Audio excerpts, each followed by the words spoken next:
अध्याय 52। नेट 11। तीरंदाजी 2। ओरियन ने अपना मन शांत किया और लक्ष्य की पेंडुलम भुजा पर ध्यान दिया जो एक सुसंगत चिकनी चाप में झूलती है, लक्ष्य को लगातार आगे पीछे घुमाती है। इसकी गति पूर्वानुमानित है, लेकिन मुझे अभी भी अपने शॉट्स को सावधानी पूर्वक समयबद्ध करने की आवश्यकता होगी। क्या आप तैयार हैं? हाँ, ओरियन ने उत्तर दिया और इरा ने अन्य अधिकारियों को हवा का जादू डालना शुरू करने का संकेत दिया। कुछ ही सेकंड में हवा का जादू डाला गया, जिससे लक्ष्य से ओरियन तक हवा का एक मध्यम झोंका बना। हवा इतनी बुरी नहीं है, मैं अभी भी लक्ष्य पर निशाना लगा सकता हूँ। तीर टूट सकते हैं और धनुष की डोरी कट सकती है, लेकिन मैं अभी भी इसका उपयोग कर सकता हूँ। मुझे यह सुनिश्चित करना होगा कि यह टूटे या कटे नहीं, क्योंकि मुझे संदेह है कि मुझे दूसरा धनुष और तीर दिया जाएगा। मुझे केवल 3 तीर दिए गए थे। अगर मुझे फिर से प्रयास करने के लिए और मौके दिए जाते, तो मुझे केवल 3 तीर नहीं दिए जाते। वैसे भी यह जांचने का कोई मतलब नहीं है कि मुझे दूसरा धनुष और तीरों का एक नया सेट दिया जाएगा। मुझे बस उसी के साथ काम चलाना है जो मेरे पास है। ओरियन ने अपना मन बनाया और धनुष की डोरी में मैना प्रवाहित किया। उम्मीद है कि यह उसे टूटने से बचाने के लिए आवश्यक शक्ति देगा। उसने धनुष की डोरी पर एक के बजाय मैना में लिपटे 3 तीर भी रखे। उसकी हरकतों ने इरा को चौंका दिया, जो उसके पीछे खड़ी थी और उसकी हर हरकत पर नजर रख रही थी। राजकुमार को ऐसा करते देख राज्य भर से देखने वाले सभी लोग भी आश्चर्यचकित थे। मिस इरा ने मैना का उपयोग न करने के बारे में कुछ नहीं कहा। इसका मतलब है कि इसकी अनुमति है, लेकिन उन्होंने हमें सूचित नहीं करना चुना। यही कारण है कि मैं एक नहीं बल्कि 3 तीरों से निशाना लगा रहा हूँ। ओरियन ने एक गहरी सांस ली और पेंडुलम लक्ष्य पर निशाना साधा। उसकी आंखें निशाने पर टिकी हुई थी। इस बीच महल में वापस, जहां कार्ल, एक्सेल और कुछ अन्य कल्पित बौने राजकुमार को देख रहे थे, सभी की आंखें स्क्रीन पर केंद्रित थी, क्योंकि वे देख रहे थे कि ओरियन अभी कितना गंभीर और केंद्रित था। बेशक 17 वर्ष की आयु के आसपास की महिला कल्पित बौने यह देखकर बहुत खुश थी कि उनका राजकुमार कितना शांत था। ओह, यह बहुत अनुचित है। मैं जानता हूँ। काश मेरा भी राजकुमार जैसा छोटा भाई होता। मैं भी। अगर वह मेरा छोटा भाई होता तो मैं उसके लिए कुछ भी कर सकता था। अगर वह मेरा छोटा भाई होता तो मैं उससे शादी कर लेता। @novelbin @। मैं भी। मैं तीनों। राजकुमार को इतना गंभीर देखकर मेरा शरीर कांप उठता है। उसका सुंदर चेहरा एक अपराध है। मैं उसे दिन भर घूर सकता हूँ। अरे सब लोग देखो, राजकुमार। ओह हाँ, क्या राजकुमार गैल्डर एक साथ 3 तीर चलाना चाहता है? सच में? यह असंभव है। पृष्ठभूमि में एक पुरुष की आवाज सुनाई दी। केवल पेशेवर ही एक साथ 3 तीर चलाने में सक्षम होते हैं। पृष्ठभूमि से एक और पुरुष योगिनी की आवाज आई। क्या इसका मतलब यह है कि महामहिम भी एक पेशेवर हैं? एक महिला ने अपने राजकुमार के लिए प्रशंसा में चमकती आंखों से सुझाव दिया।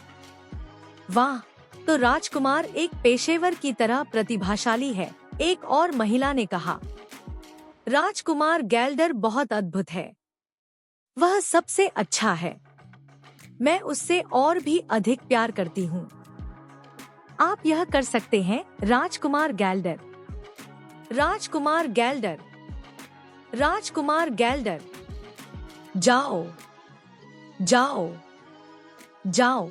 महिलाएं ओरियन का उत्साहवर्धन करती रहीं। इस बीच पुरुष ने अपनी मुट्ठी बांध ली और उनके गालों पर आंसू बह रहे थे। लड़के देख सकते थे कि लड़कियां कितनी उत्साहित थीं। लेकिन उन्हें सबसे अधिक दुख इस बात का था कि कैसे सुंदर बड़े स्तनों वाली कुछ लड़कियां उनके बजाय राजकुमार का उत्साहवर्धन कर रही थी, और वे केवल यही चाहते थे कि लड़कियां भी उनका उत्साहवर्धन कर सकें।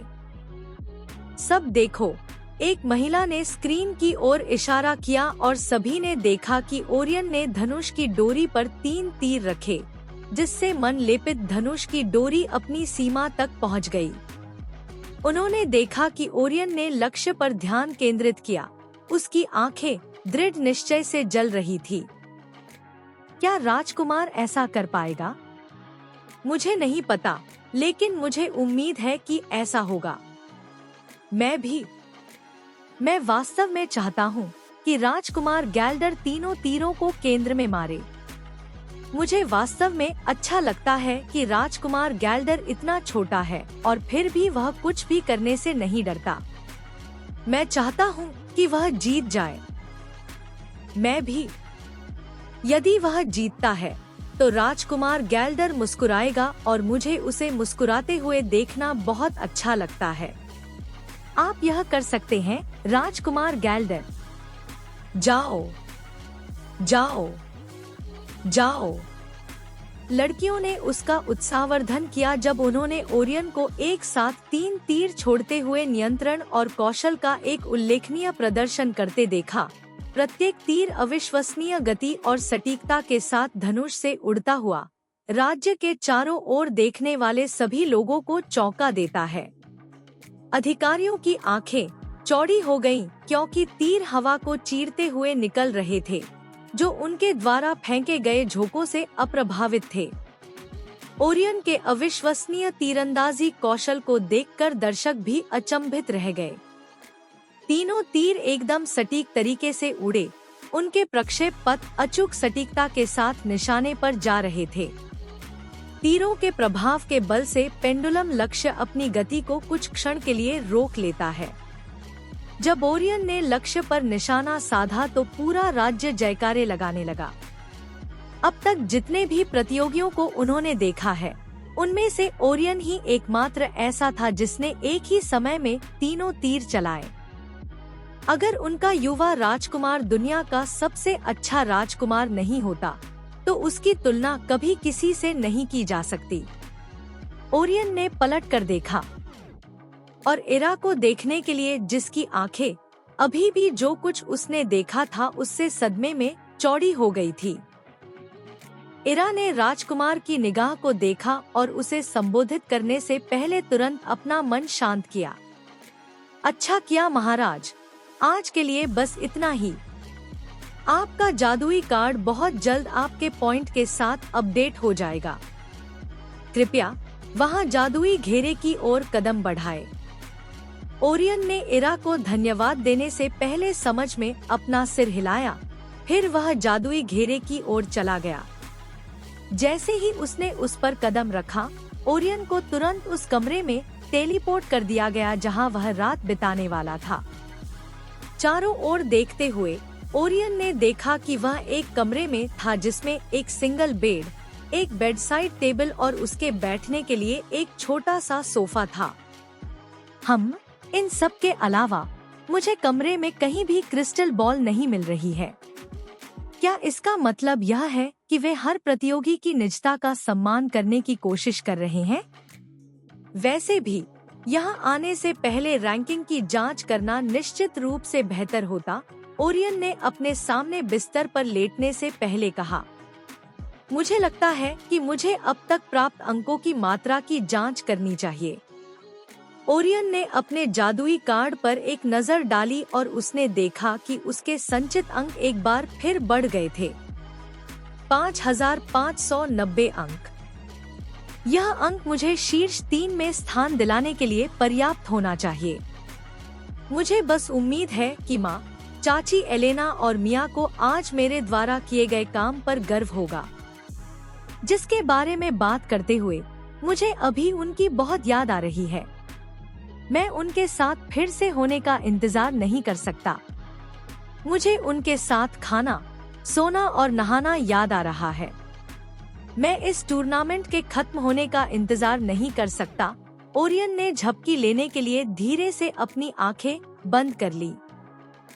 कुछ घंटों बाद ओरियन उठा और उसने देखा कि उसके कमरे के बाहर एक नौकरानी इंतजार कर रही थी। उन्होंने पाया कि अगले चरण के लिए योग्य सभी प्रतियोगी वर्तमान में उसी महल में थे जहां वे थे, और उनमें से प्रत्येक के पास एक नौकरानी थी जो उनकी सभी जरूरतों को पूरा करने के लिए उत्सुक और तैयार थी।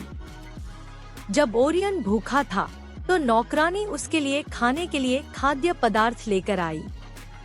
उसने उसे नहलाकर और कपड़े पहनाकर बिस्तर पर लिटाने से पहले उसकी देखभाल भी की। अगली सुबह नौकरानी ने उसकी देखभाल भी की और अभी वह उसे आज की गतिविधि की तैयारी में तैयार कर रही थी, जो कि ज्यादातर कोलिजियम में की जाएगी। जैसे ही वे यह सब कर चुके, ओरियन महल से बाहर निकलकर बाहर खड़ी गाड़ी में बैठ गया। फिर उसे कोलिजियम ले जाया गया।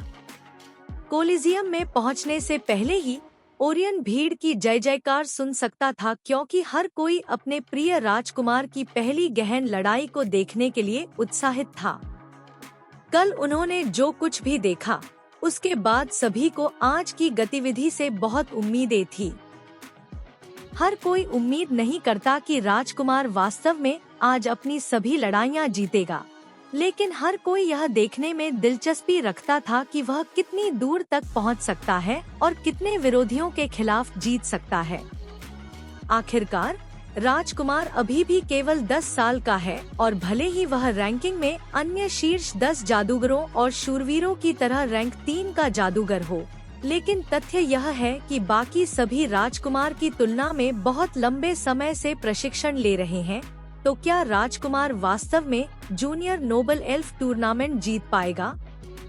केवल समय ही बताएगा। लगभग कुछ मिनटों के बाद गाड़ी आखिरकार केवल प्रतियोगियों के लिए आरक्षित स्थान पर उतरती है। ओरियन गाड़ी से बाहर निकला और आज जो करने जा रहा था उसके लिए अपने दिमाग को तैयार करके कोलिजियम में चला गया। यह शो का समय है।